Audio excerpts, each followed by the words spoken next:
أستغفر الله العظيم الذي لا إله إلا هو الحي القيوم وأتوب إليه. أعوذ بالله من الشيطان الرجيم. بسم الله سبحان الله والحمد لله ولا إله إلا الله والله أكبر ولا حول ولا قوة إلا بالله العلي العظيم العزيز العليم عدد كل حرف كتب ويكتب أبد الآبدين ودهر الداهرين.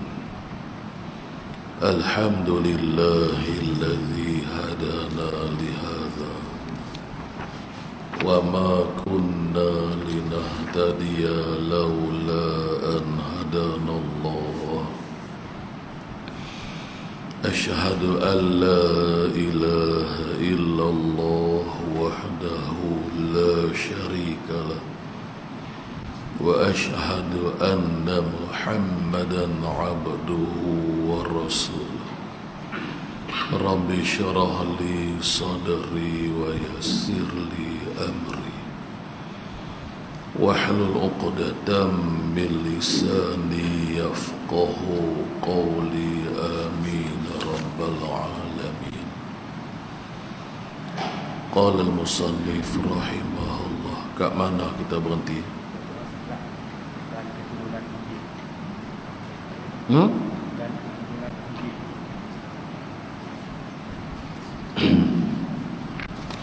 Dan yang keturunan Injil.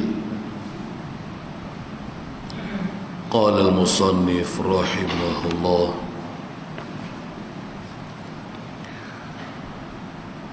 dan yang keturunan Injil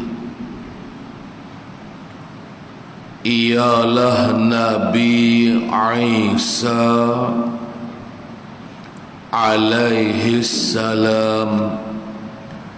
Qala al-musannifu rahimahullah, dan bermula orang yang keturunan Injil, orang ataupun nabi yang diturunkan akan kitab Injil. Tu maksudnya keturunan, bukan keturunan bangsa dah. Maknanya orang yang diturunkan kepadanya akan kitab Injil ialah Nabi Isa alaihi salam. Tu maksud dia. Baik, habis tahu tu. Dan yang keturunan Taurat pula ialah Nabi Musa alaihi salam. Dan bermula Nabi yang diturunkan akan kitab Taurat. Jangan nak faham maksud dia tu, kan? Siapakah dia, Nabi Allah ataupun Rasul Allah yang diturunkan kepadanya akan kitab Taurat pula? Ialah Nabi Musa alaihi salam. Tu mudah saja nah. Jadi Nabi Musa, kitab yang diturunkan kepadanya ialah kitab Taurat. Nama kitab tu. Dan tiap-tiap satu daripada yang tiga ini.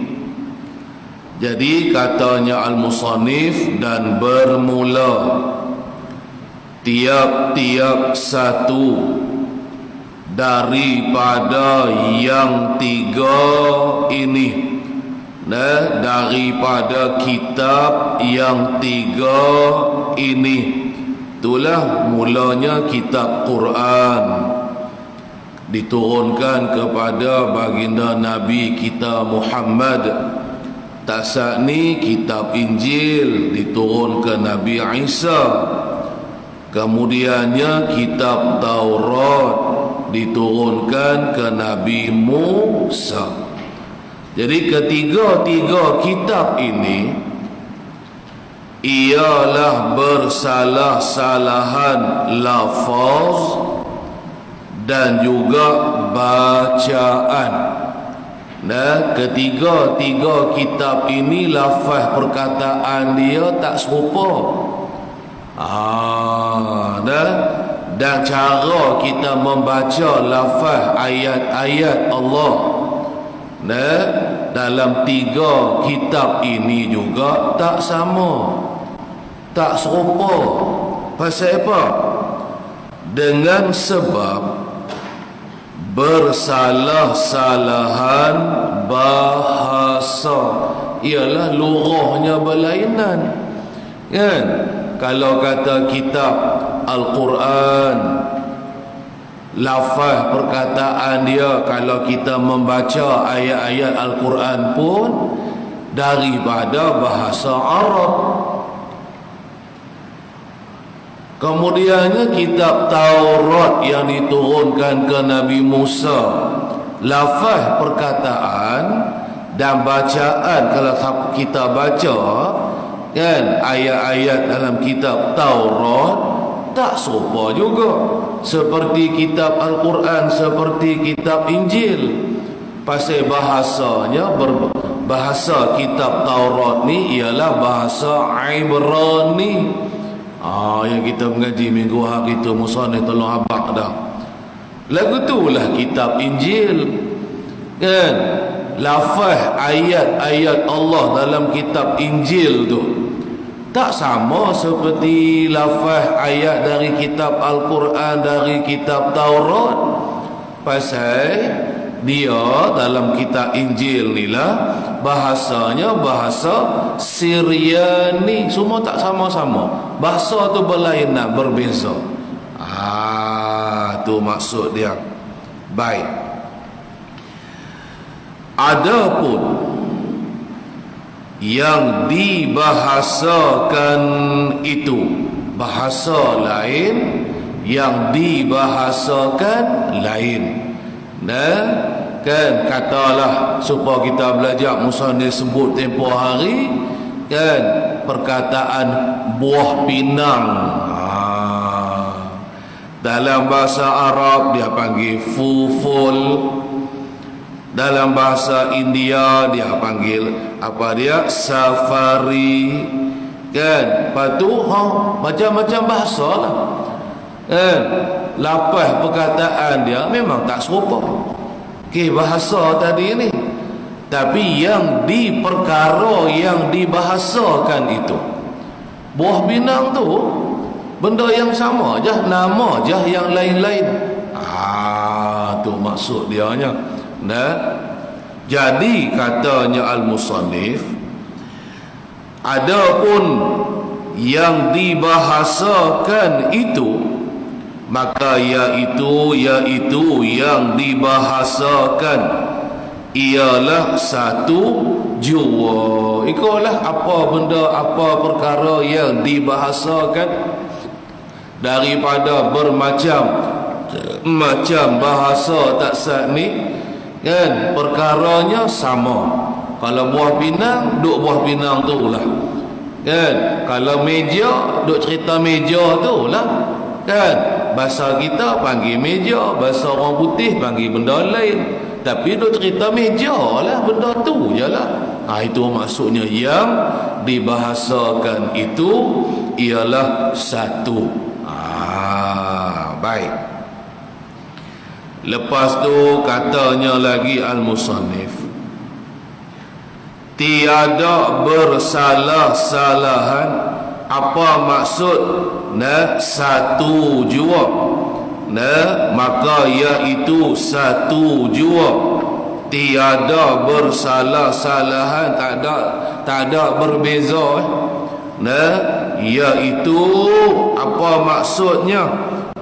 Yang dibahasakan tadi ialah kalam qadim yang tiada boleh bercerai dengan zatnya, zat Allah. Contoh sekali lagi di bawah, kita sebut Allah, kita lafaz perkataan Allah, kan? Bahasa kita, bahasa lain-lain pun, bahasa Arab pun sebut Allah lah, nama bagi Tuhan kita, kan? Itu tak ada beza bahasanya, semua panggil nama Tuhannya ialah Allah, kan? Ikutlah bahasa apa pun, kita bahasa Melayu pun Tuhan kita namanya Allah, kan?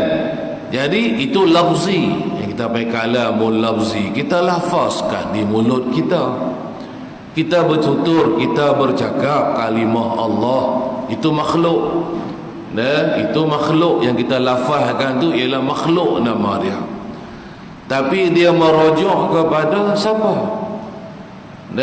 Kepada satu zat yang wajibal wujud, yang mustahak disembah, yang namanya ialah Allah. Yang tu qadim. Nampak dah? Yang tu qadim. Allah, zat Allah yang namanya ialah Allah tu lah, zat yang wajibal wujud. Dari qadim ke tidak? Qadim. Hak kita sebut di mulut tu Allah tu qadim ke tak? Hak kita kata di mulut tu, hak tu tidak qadim, hak tu makhluk dia panggil. Lapas di mulut kita ni, hak kita sebut di mulut kita ni, tu contoh. Dah baik. Itulah lagu itulah musannif nak tolak abang dekat kita, kan? Ikutlah ayat Al-Quran mana yang kita panggil ayat Quran kita Al-Quran ke, kan? Ataupun lain daripada kitab Al-Quran, dipanggil dengan namanya kalamul lafzi. Kalamul lafzi dipanggil nama dia. Adapun sifat kalam yang ada pada zat Allah tu, dipanggil nama dia kalamun nafsi, nama dia. Jadi kalamullah ni ada dua, jangan keliru lah. Yang pertama ialah dipanggil dengan namanya kalamul lafzi, tak sah ni.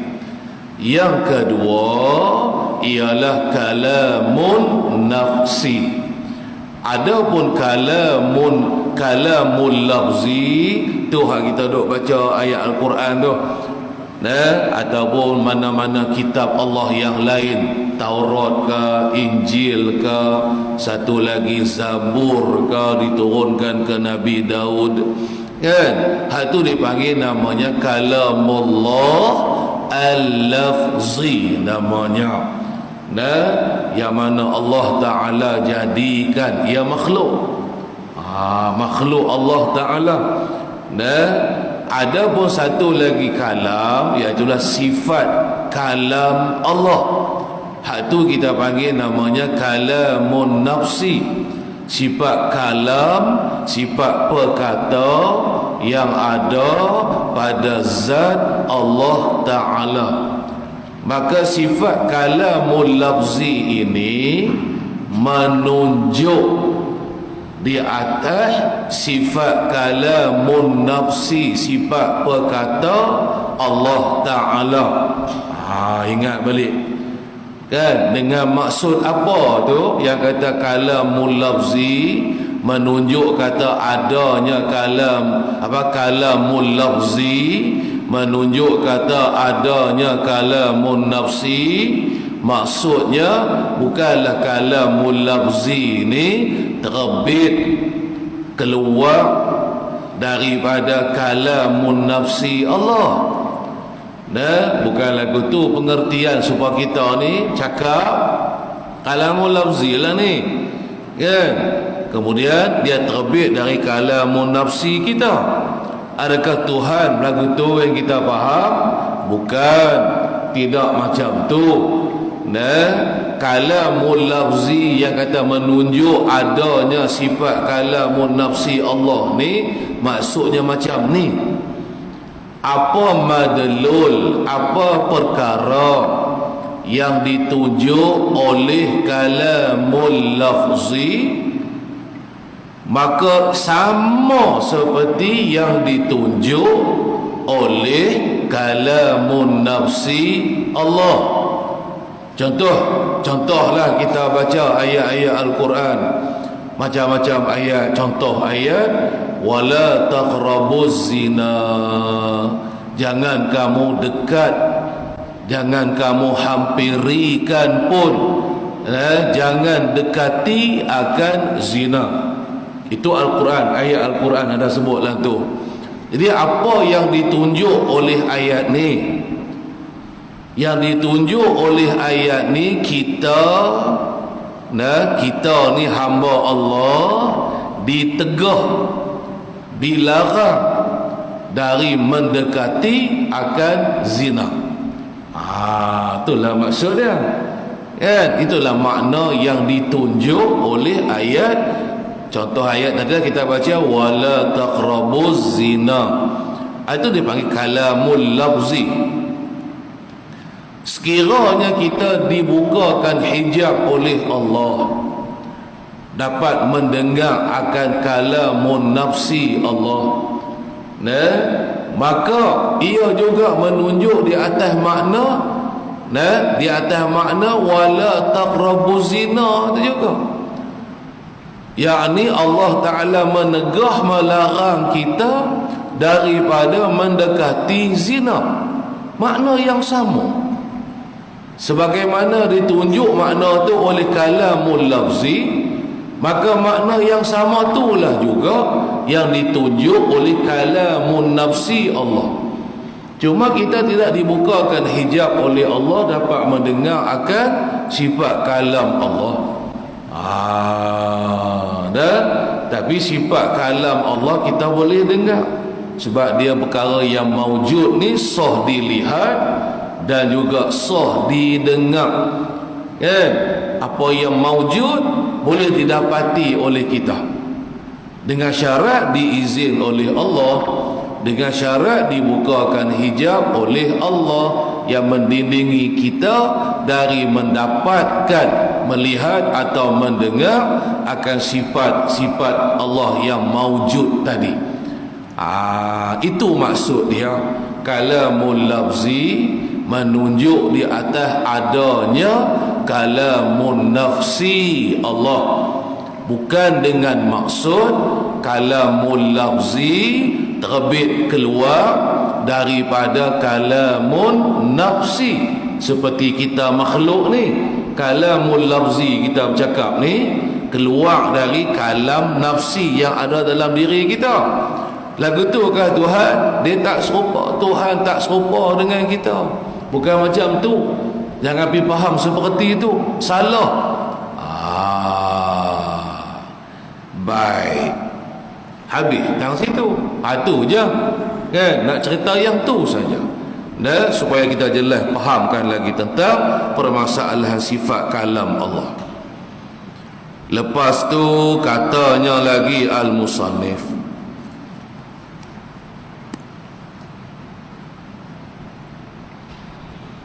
yang mana kalam yang qadim. Kalam yang qadim tu yakni sifat perkata Allah lah.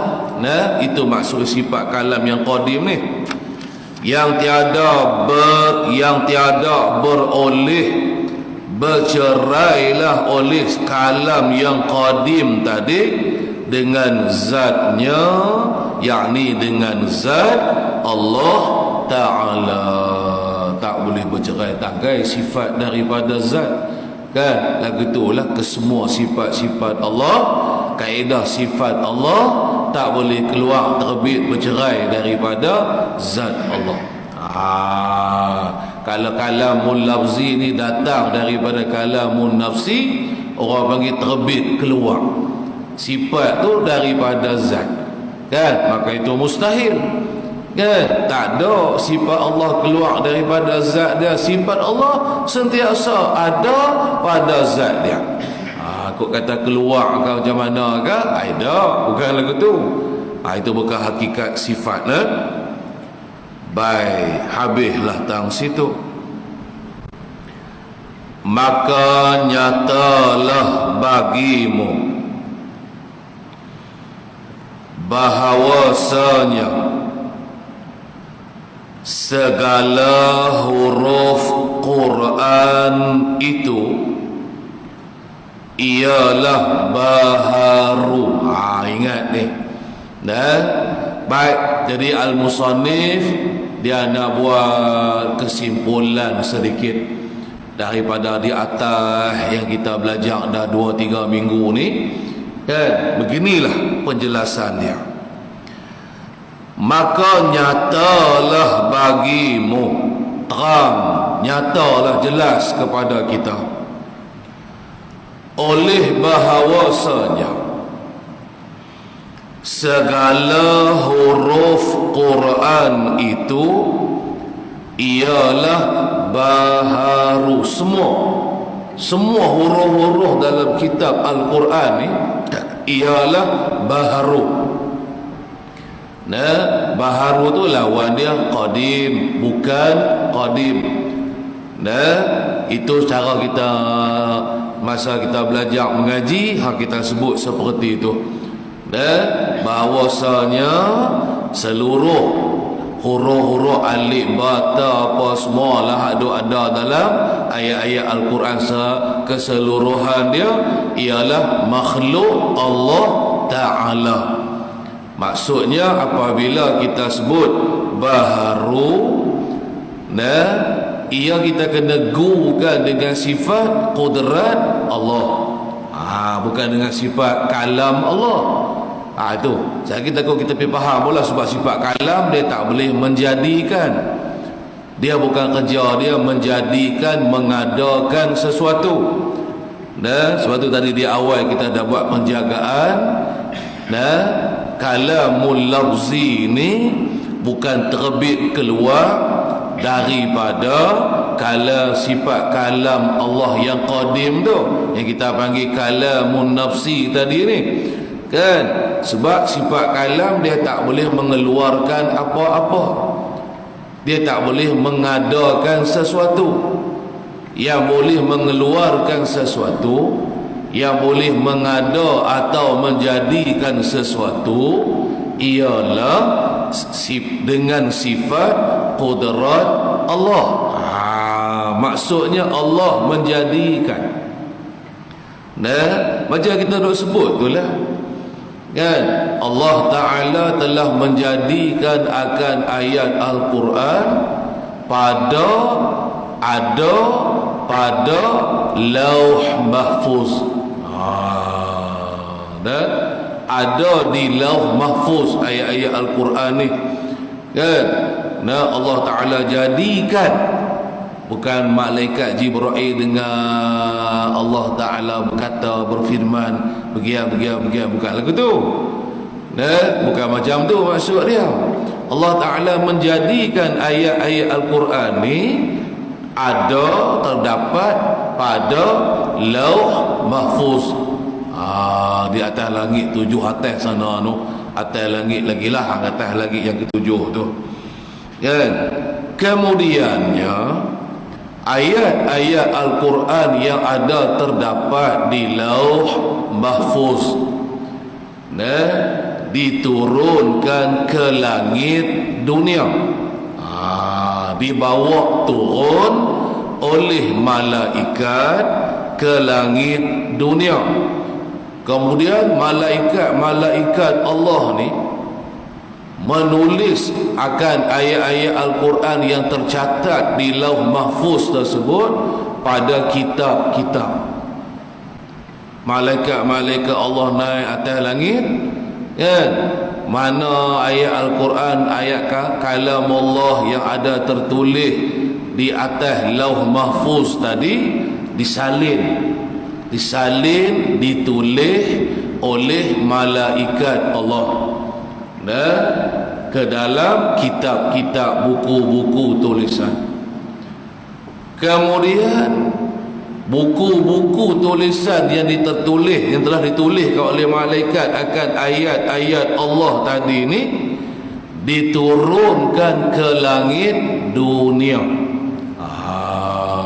Dan yang mana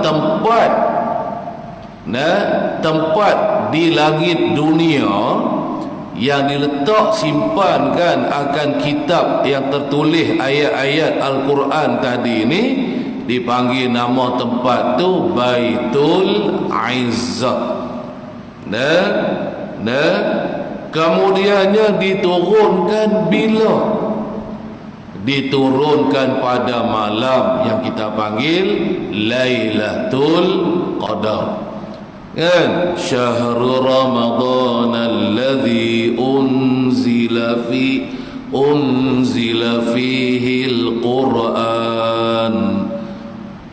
Bermula bulan Ramadan ialah bulan yang telah diturunkan padanya akan Al-Quran. Kita nuzul Al-Quran tu kan pada bulan Ramadan lah. Jadi bulan Ramadan ni lah malaikat membawa turun akan ayat Al-Quran dari langit daripada lauh mahfuz ke langit dunia, disimpan, ditaruh, diletak di suatu tempat lah. Yang nama dia ialah Baitul Izzah. Diturunkan dari langit ke langit, dari lauh mahfuz ke langit dunia tu bila? Pada malam Lailatul Qadar. Yang kita dah baca pula surah Inna Anzalna tu kan? Inna anzalnahu fi Lailatul Qadar. Dan sesungguhnya kami yakni Allah telah kami turunkan akan Al-Quran pada malam, kan? Dipanggil nama dia Lailatul Qadar. Dan kemudian setelah diturunkan dari lauh mahfuz ke langit dunia, lalu malaikat Jibril, itu adalah khilaf ulama lah, adakah malaikat yang menurunkan itu selain daripada lauh mahfuz ke langit dunia tu ialah malaikat Jibril sendiri ataupun malaikat lain dari Jibril? Itu ada perkhilafan di situ. Dan tak apalah, cuma hak jumhur, pendapat jumhur saja. Dan kemudian malaikat Jibril pun menurunkan akan ayat Al-Quran dari Baitul Izzah, langit dunia tadi, kepada baginda Nabi kita Muhammad sallallahu alaihi wasallam sedikit demi sedikit. Kemudian berlaku khilaf ulama, adakah ayat Al-Quran yang dibawa turun ke Baitul Izzah, langit dunia, oleh malaikat tadi, yang dibawa turun pada malam Lailatul Qadar tu, ialah sekaligus, makna ke semua ayat Al-Quran dicatat, ditulis oleh malaikat dalam kitab, dalam mishaf, kemudian diletak taruh di langit dunia, ataupun sedikit demi sedikit saja yang dicatat, ditulis, kan? Daripada lauh mahfuz diturunkan sedikit demi sedikit ke langit dunia, bukan sekaligus. bukan kesemuanya sekali. Atang situ pun ada khilaf ulama. Tapi menurut jumhur ulama, seluruh ayat Al-Quran yang tertulis pada lauh mahfuz, dicatat, ditulis oleh malaikat, kesemuanya lalu pada malam Lailatul Qadar kan, dan diturunkan ke langit dunia. Adakah selepas Nabi kita dilantik jadi Rasul atau sebelum? Itu pun ada khilaf ulama kan. Tak apalah yang tu dulu. Dan jadi hatu asasnya kita nak tahu kan. Ini yang kata makhluk ni. Dan kemudiannya malaikat Jibril ni bawa turunlah sedikit demi sedikit kan, ayat Al-Quran kepada baginda Nabi kita Muhammad, sehinggalah selama 20 tahun. Kata setengah ulama selama 20 tahun. Kata setengah ulama 23 tahun. Kata setengah ulama 25 tahun. Tak apalah. Itu pendapat jumhur lah. Tapi ada di sana kan satu pendapat yang kedua, yang mana setengah ulama pula mengatakan ayat-ayat Al-Quran diturunkan daripada lauh mahfuz dan ke langit dunia, ialah memang benar pada malam Lailatul Qadar, tetapi sebanyak 20 kali malam Lailatul Qadar yang bersamaan dengan 20 tahun. Tadi satu malam saja diturunkan ke semuanya ke langit dunia oleh malaikat. Tapi kata setengah ulama diturunkan sedikit demi sedikit, tidak sekaligus. Akan ayat Al-Quran dari lauh mahfuz ke Baitul Izzah ni. Katanya ulama diturun sedikit demi sedikit sehingga 20 kali malam Lailatul Qadar. Kan setiap tahun ada bulan Ramadan ada malam yang kita panggil Lailatul Qadar. 20 kali 20 bulan lah. 20 bulan tu 20 tahun lah. Itulah maksud dia. Kata pendapat yang kedua. Lepas tu pula ada pula pendapat yang tiga. Apa pendapat yang pendapat ketiga lah. Dimulakan turun akan ayat Al-Quran, start dia mula diturunkan daripada lauh mahfuz ke Baitul Izzah pada malam Lailatul Qadar. Setelah itu, tapi tidak diturunkan dengan sekaligus ke semua. Setelah itu kali kedua diturunkanlah sampailah habis ayat-ayat Al-Quran dari lauh mahfuz ke langit dunia. Tapi apa tu bukan pada malam Lailatul Qadar. Malam Lailatul Qadar tu cuma permulaan, start, mula-mula diturunkan akan ayat Al-Quran, bermula permulaannya pada malam Lailatul Qadar.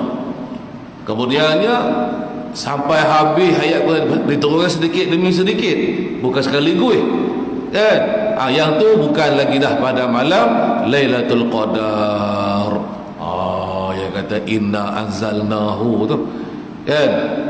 Sesungguhnya kami turunkan akan ayat Al-Quran pada malam Lailatul Qadar. Kemudian malaikat Jibril pun turunkanlah akan firman Allah, ayat-ayat Allah ni sedikit demi sedikit sampai habis.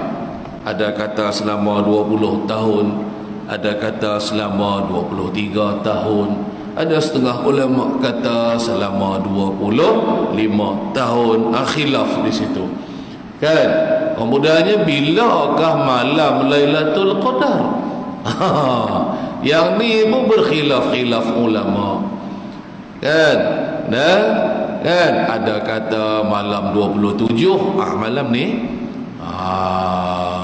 Nah, ada setengah ulama kata malam ni. Nah, setengah guru mengatakan malam 27 tu lah malam Lailatul Qadar ke. Kan dibahas surah Inna Anzalna sampai habis tadi. Kan sampai habis lah. Nah, firman Allah ayat Al-Qadar tu tasad ni. Kan maka kesimpulannya ulama kata ayat ni ada sebanyak 30 ayat. Perkataan hiya tu ayat yang ke-27.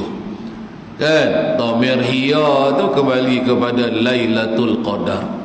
Hiya ni orang panggil isim dhamir. Nah, dia bukan isim zahir. Isim dhamir tu isim lafaz. Hiya kembali ke Lailatul Qadar.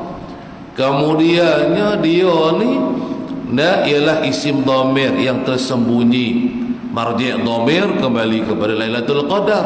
Dia ayat yang ke-27. Kan samalah. Lailatul Qadar ni ia tersembunyi, siapa pun tak tahu.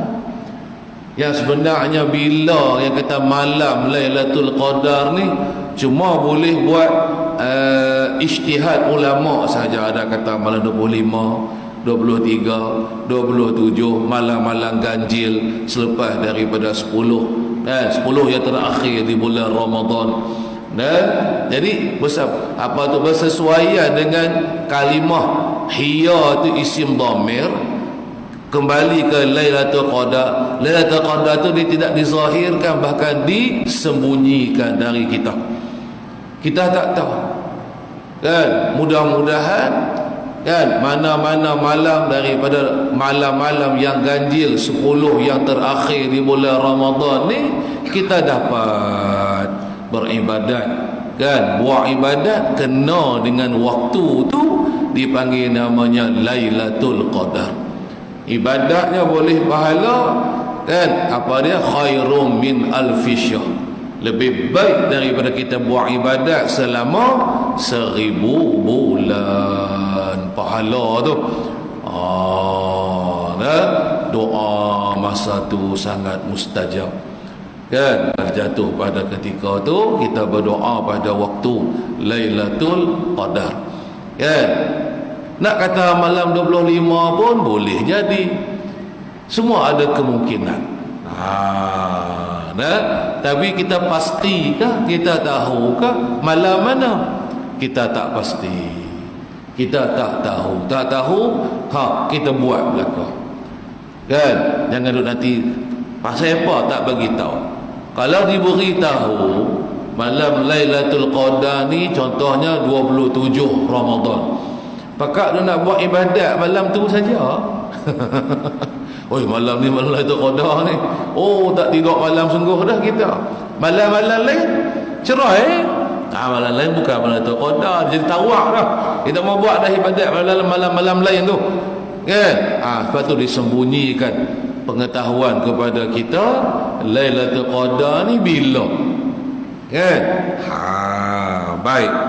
Apa hikmah ayat Al-Quran diturunkan daripada Lauh Mahfuz kemudian ditaruh, diletak di langit dunia di suatu tempat yang dipanggil tadi nama dia Baitul Izzah. Sebabnya katanya ulama hikmah dia ni, rahsia dia. Kan menurut alim-alim ulama kita hikmahnya ialah Allah Ta'ala nak i'lan, nak beritahu kepada seluruh penduduk langit yang 7 lapis langit ni. Ada penduduk-penduduk dia, malaikat-malaikat apa semua tu ramailah. Allah Ta'ala nak memberitahu kepada kesemua penduduk langit akan bahawasanya ini Al-Quran ialah akhir sekali kitab-kitab yang diturunkan kepada Rasul Allah. Diberitahu perkara tu. Diturunkan kepada Nabi Muhammad dan kepada umat yang kita panggil khairu ummah, sebaik-baik umat Nabi Muhammad kita, kan? Itu antara hikmah, kan? Pasal apa diletak taruh di Baitul Izzah, kan? Selama 20 tahun kemudiannya malaikat Jibril pun bawa turun sikit demi sikit sampai habis kepada baginda Nabi kita Muhammad sallallahu alaihi wasallam. Ini yang kita panggil nuzul Al-Quran, kan? Tapi kebanyakan ulama kata, kan, jatuh pada malam 27 lah Lailatul Qadar ni, kan? Dihimpunkan daripada macam-macam pendapat ulama, kan?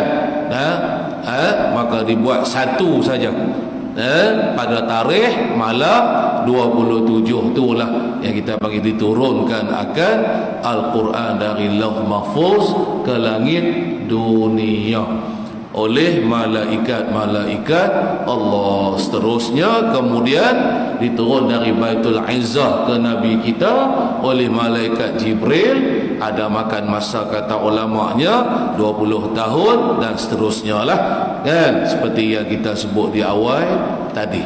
Jadi ayat Al-Quran ni ialah makhluk Allah. Boleh pegang, boleh angkat, boleh tulis, kan? Boleh tulis, boleh tengok, kan? Boleh kita baca, ada tulisan, ada huruf-hurufnya. Itu makhluk Allah Ta'ala jadikan. Ini maksudnya baharu. Ingat tu, habis tang situ. Lepas tu kata lagi nya al-musannif, kerana pasal apa dia kata segala huruf Quran itu ialah baharu? Kerana yang bersifat dengan sifat yang baharu itu ialah baharu pula. Takkanlah yang bersifat dengan baharu dia tunya ialah qadim. Tak ada lagu tu. Macam kita ni dijadikan dari tak ada kepada ada. Ada awal, ada mula. Lagu tu lah ayat Al-Quran yang ditulis tu sebelum tak ada Lauh Mahfuz. Dan kemudian Allah Ta'ala jadikan akan ayat Al-Quran kalamullah tadi tu, kan? Pada Lauh Mahfuz itu ada awal, ada mula. Jadi yang bersifat dengan ada awal ni baru ke tak? Baru lah pula, boleh baca, bermaksud dijadikan oleh Allah. Tak ada yang bersifat dengan baharu tetapi ialah qadim. Tak ada lagu tu. Yang bersifat dengan qadim baru dipanggil qadim. Ialah dipanggil qadim. Sifat Allah ialah qadim, qudrat, iradat. Maka zat yang bersifat dengan yang qadim tu qadim jugalah. Tuhan yang qadim, maka sifat-sifatnya juga ialah qadim lah. Mana ada sifat zat tu baharu tapi zat tu qadim tapi sifat tu baharu? Tak ada lagu tu, tak ada macam tu. Tak betul. Baik, habis tang situ. Dan huruf dan baris, huruf-huruf lah, huruf alif ke, huruf ba ke, huruf ta ke, ayat-ayat Al-Quran tadi ni. Begitu juga dan baris, ada baris atas lah, ada baris depan lah, ada baris bawah lah, kan? Ada baris hadapan tadi inilah, macam-macam baris lah. Begitu jugalah dan panjang mad, ada macam-macam pula mad. Mad asli lah, kan? Mad wajib lah, kan? Macam-macam nama mad tu pula. Dan pendek, pendek ni mana kita baca satu harakat, Kalau mat tu paling pendek mat pun ialah 2 harakat. Kalau pendek tu bawah dari 2 harakat, yang kita panggil 1 gerak jari lah, 1 harakat. Kan? Nah, itu maksudnya pendek. Kan Al-Quran tulis macam-macam, satu baris satu, lepas tu ada alif mamdud, ada mat panjang-panjang apa semua kan. Hak tu kata dan lainnya itu, dan lain daripada yang tersebut tadi ada macam-macam lagi lah. Nah, pada ayat-ayat Al-Quran ni ialah daripada sifat yang baharu. Semua ni sifat-sifat baharu belaka. Bukan datang terbit daripada kalam, sifat kalam Allah. Bukan lagu tu. Nah, ada sebut kata baharu, ada awal, ada mula, ada akhir. Ni hayah baharu. Nah, yang membaharukan dia atau yang menjadikan dia tu huruf alif, huruf apa tadi ni kan? Adakah yang menjadikannya ialah sifat kalam Allah? Bukan. Sifat kalam mana boleh mengadakan, mana boleh menjadikan. Lepas tu hak menjadi mengadakan tu ialah Allah dengan sifat kudrat dia. Itu baru guru baru kan? Kita belajar dekat sifat kudrat hari tu kan. Sifat kudrat ni takluknya taksir, menjadikan atau meniadakan. Kalam takluk dia namanya dilalah, menunjuk. Bukan makna bukan dia tu menjadikan. Sebab tu kalau kita pergi kata terbit kan, dan perkataan daripada kalam Allah tak betul. Dari sifat perkata Allah tak betul. Sebab musannif habaq dah, setiap belaka dah ulama habaq ini baharu. Kalau baharu, takkan yang membaharukan dia tu ialah sifat kalam. Yang membaharukan dia tu ialah sifat kudrat, bukan sifat kalam, bukan dengan sifat perkata Allah tu. Itulah maksud dia. Baik, habis tang situ, mudah saja. Lepas tu, dan yang dibangsakan dengan huruf Quran itu ialah qadim, dibangsa ya ataupun dibahasakan tadi. Yang dibangsa tu makna apa? Yakni yang dibahasakan. Iaitulah sifat, iaitulah sifat kalam, sifat perkata Allah yang ada pada zat Allah tu. Hak tu iaitu ialah katanya al-musannif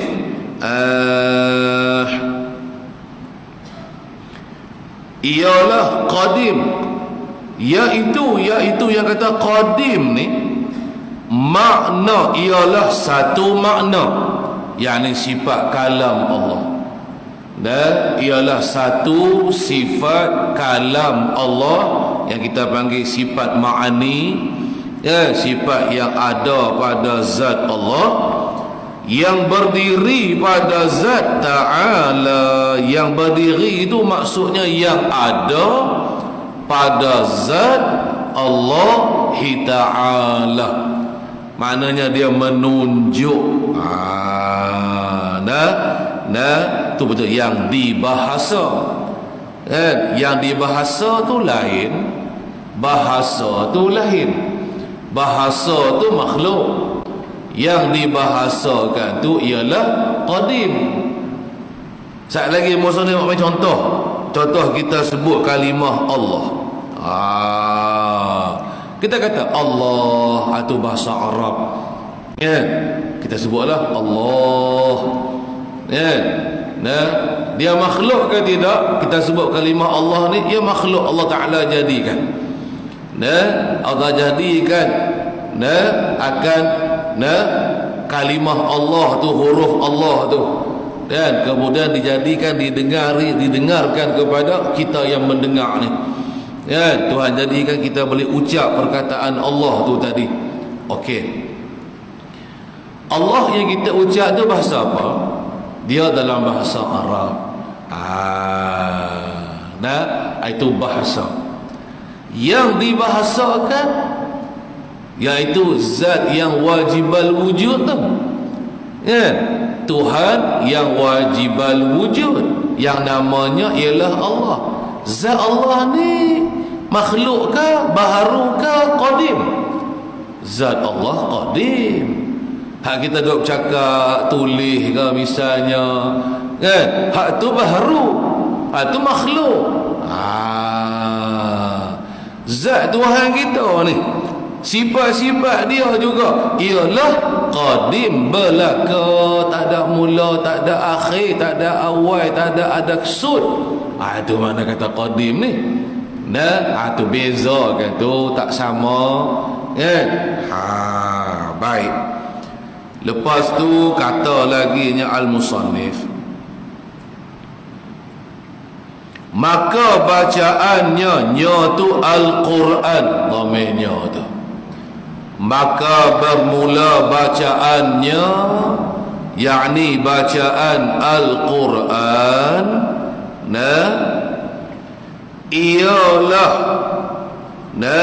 bacaan tu, dan suratannya tulisan. Suratan ni tulisan ada dalam kitab Al-Quran, dalam mishaf contohnya, tulisan Al-Quran lah.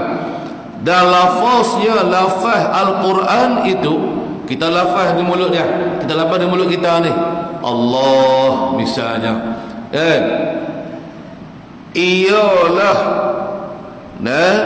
Ialah satu daripada ada tiap-tiap baik kita tulis sebelum perkataan satu tu, tulis perkataan tiap-tiap.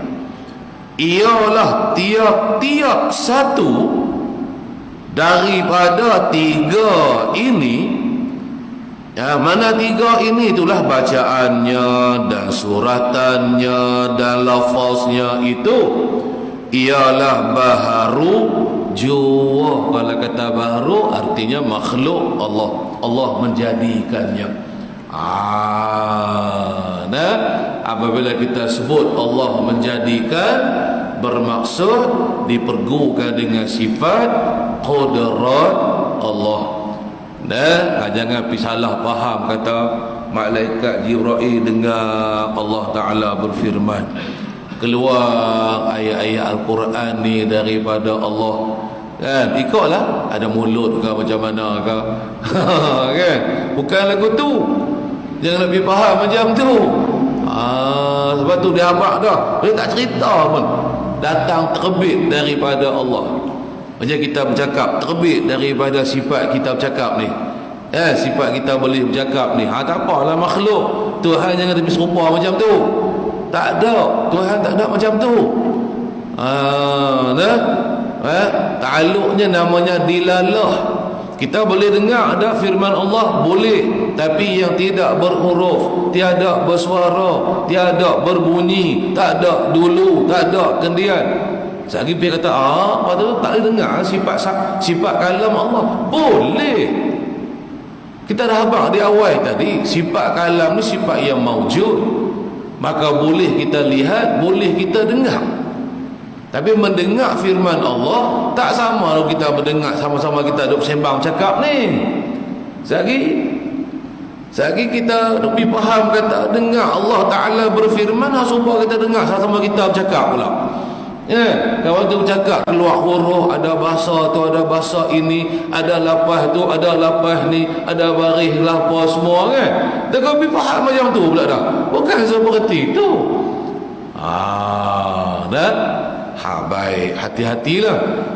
Takutnya kita silap faham. Bila letak Tuhan ni pergi serupa pula dah, sama macam kita pula. Yang tu kita tak mahu tu. Kan? Timbul silap faham, salah faham. Musuh ni habaq berapa kali dah? 2-3 kali dah baharu, perkataan baharu. Faham masuk baharu ni apa dia? Habis dari situ. Kemudian sambung lagi, kata laginya al-musannif, dan barang yang menunjukkan atas bacaan dan suratan dan lafaz itu tiap-tiap satu daripada tiga ini ialah qadim. Baik. Dan bermula barang ni maksudnya makna, dan bermula makna. Maksud barang tu apa dia?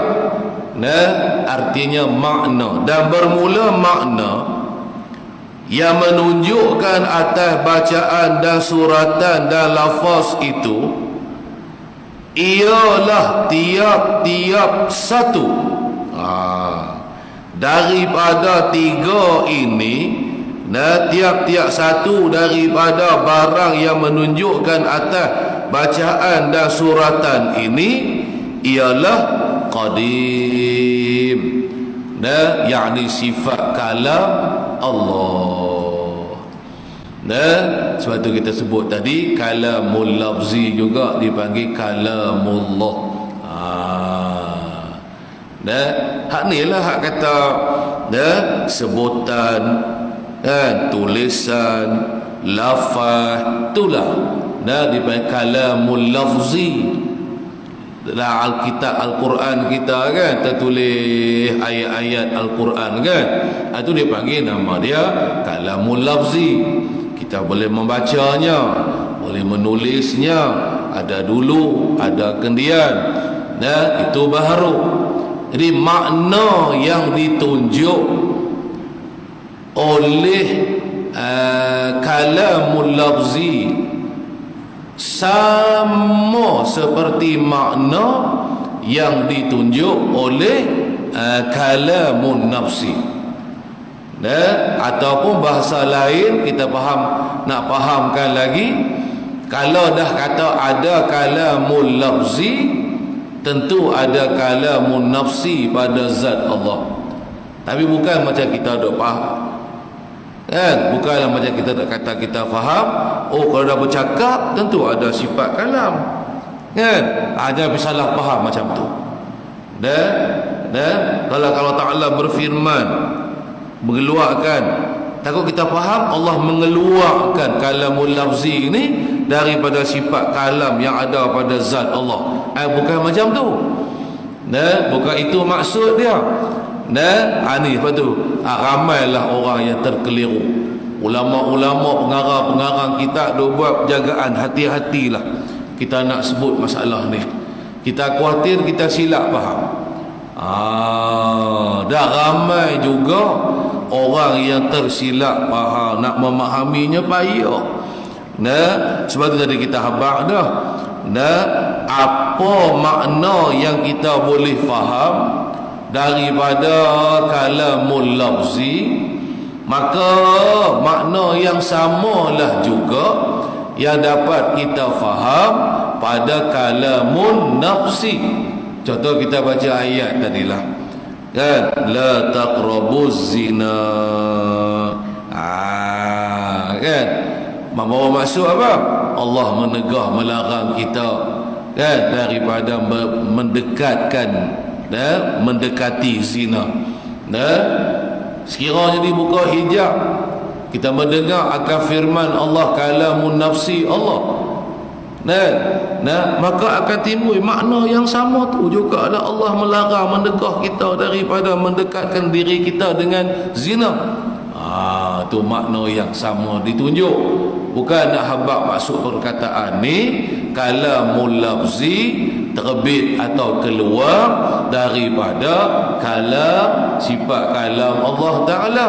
Bukan lagu tu. Asal lagi Musonif dia akan buat bagi misal, nak bagi permudah kita faham lagi. Tengok apa kata Al-Musonif. Dan bandingnya, nak bagi misal lah, nak bagi mudah faham tujuannya. Dan bermula banding, mana dia?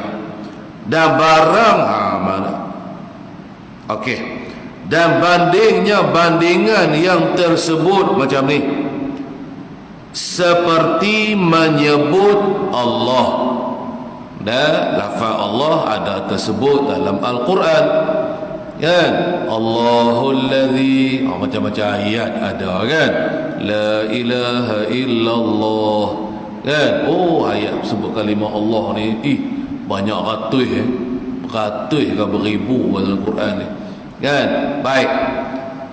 Lalu kita pun berzikrullah, ikutlah sebut di mulut ke atau kita sebut dalam hati kita. Allah dalam hati kita zikir apa orang panggil, zikir qalbi orang panggil. Allah hati kita duk kata. Ataupun kita zikir lisan, lidah kita ada ucap Allah. Okey, tu lafzi. Ada alif lam lam ha nya kita sebut, ada baris atasnya, ada baris bawahnya kan? Baik. Jadi katanya al-musannif, maka bahawasanya sebutan itu ialah baharu.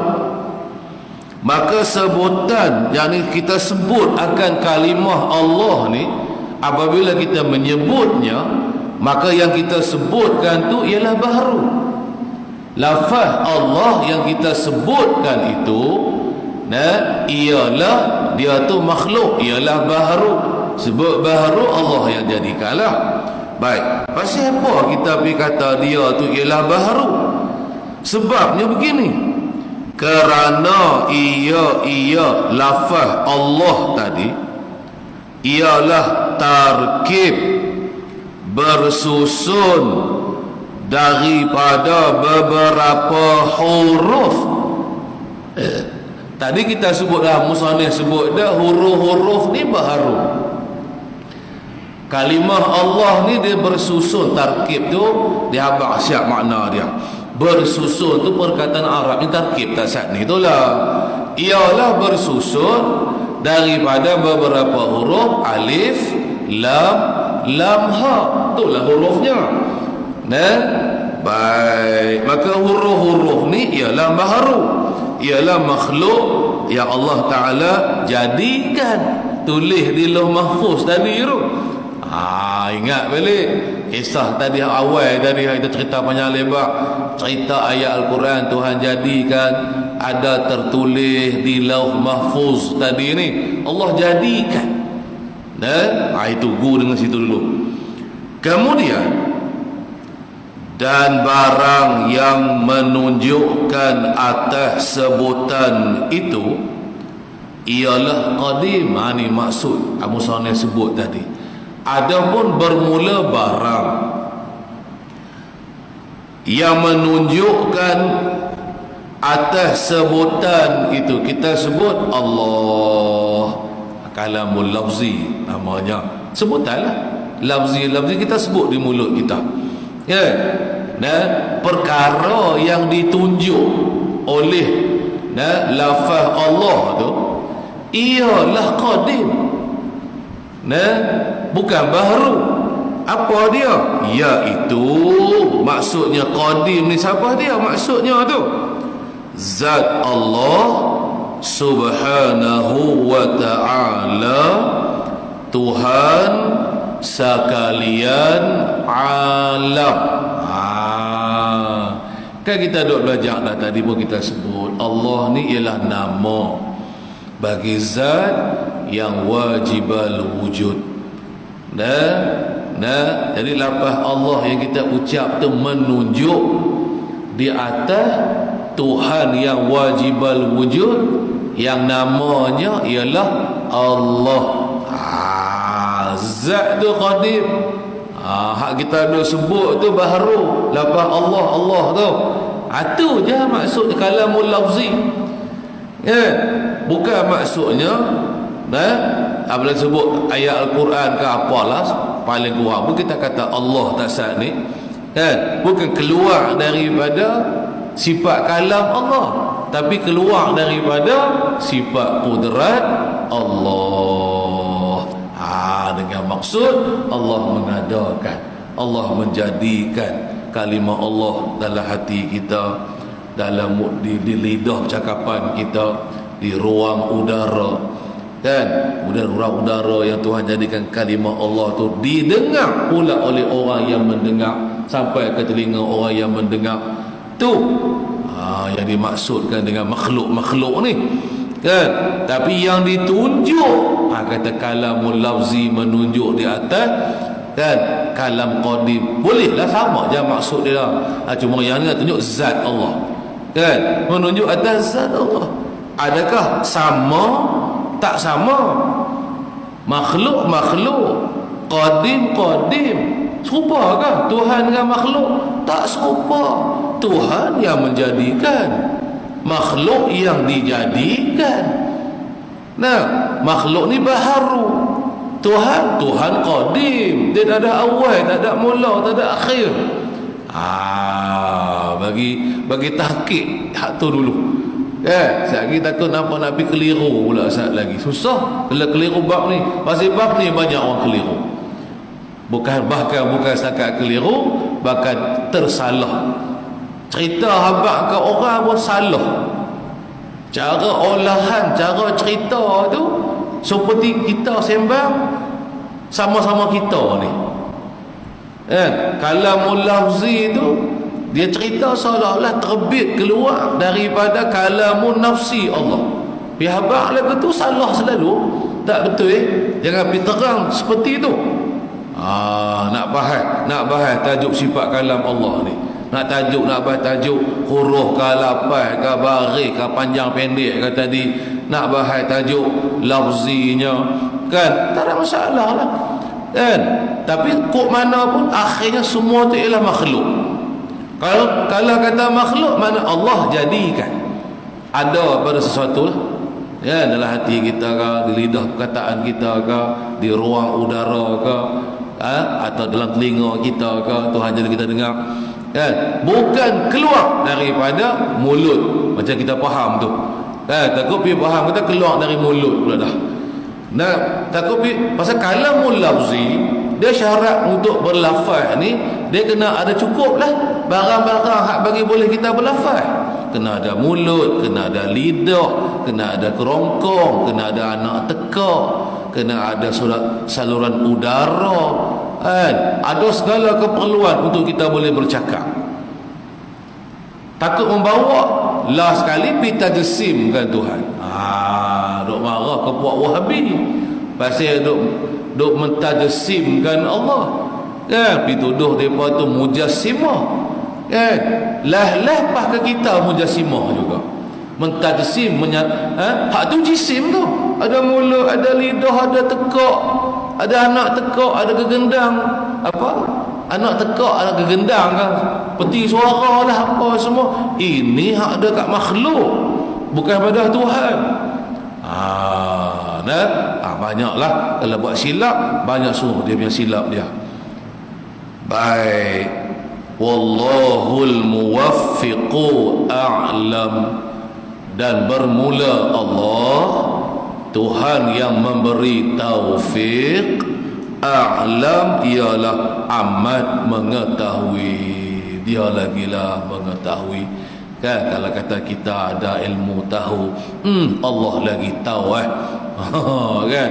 Kita ni umpama tak ada ilmu ilmu hanya ada pada Allah sahaja.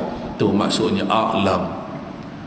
Baik, kita berhenti tang tu dulu. Qala al-musannif thumma sab'u sifatin tusamma sifatin ma'nawiyatan ila akhirih. Wallahu subhanahu wa ta'ala a'lam. Wallahu a'lam. Kita berehat.